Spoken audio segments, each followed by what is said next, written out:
একসময় বলিউডের সবচেয়ে নির্ভরযোগ্য নাম ছিলেন তিনি। তখন তিনি বছরে একটি সিনেমা করলেও সেটিই হতো সুপার ডুপার হিট। বলছিলাম বলিউডের মিস্টার পারফেকশনিস্ট আমির খানের কথা। তবে 2022 সালে লাল সিং চাড্ডা মুক্তি পাওয়ার পর বদলে যায় দৃশ্যপট। বিশাল প্রত্যাশার মুখে মুখ থুবড়ে পড়ে সিনেমাটি।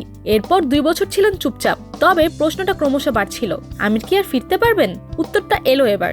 সিতারে জামিন পার এর নতুন গল্প, নতুন মুখ আর পুরনো এক জাদুকরের নতুন কৌশল দিয়ে বক্স অফিসে বিশ্লেষণ ওয়েবসাইট স্যাকনিকের প্রথম রিপোর্ট অনুযায়ী সিনেমাটি প্রথম দিনেই আয় করেছে 11.05 কোটি টাকা। তবে এটা এখনো পর্যন্ত ভাঙাতে পারেনি লাল সিং চাড্ডার 11.7 কোটি টাকার প্রথম দিনের রেকর্ডকে।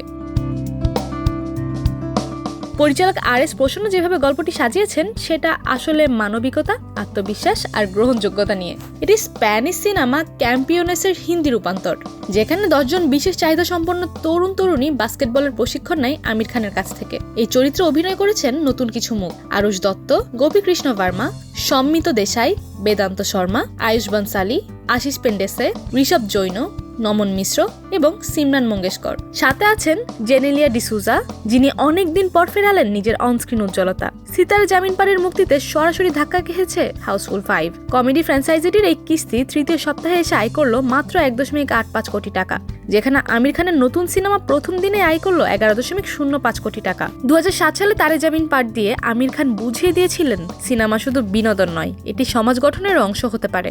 সিতারে জামিন পার সেই ধ্যান ধারণারই পরিণত রূপ। বোঝাই যাচ্ছে আমির খান এখনো নিজের পুরনো ম্যাজিক পুরোপুরি ফেরত পাননি। তবে দর্শক তার দিকে তাকিয়ে আছে বিশ্বাস আর সম্ভাবনা নিয়ে। তবে এর গল্প, সামাজিক বার্তা এবং অভিনয়ের গভীরতা সিনেমাটিকে লম্বা রেশের ঘোড়া বানাতে পারে। তাহলে এই সিনেমাকে আবারও এনে দিবে আমির খানের হারানো সম্মান, নাকি আরেকটি ধস নামিয়ে আনবে তার ক্যারিয়ারে? সময়ই দেবে উত্তর।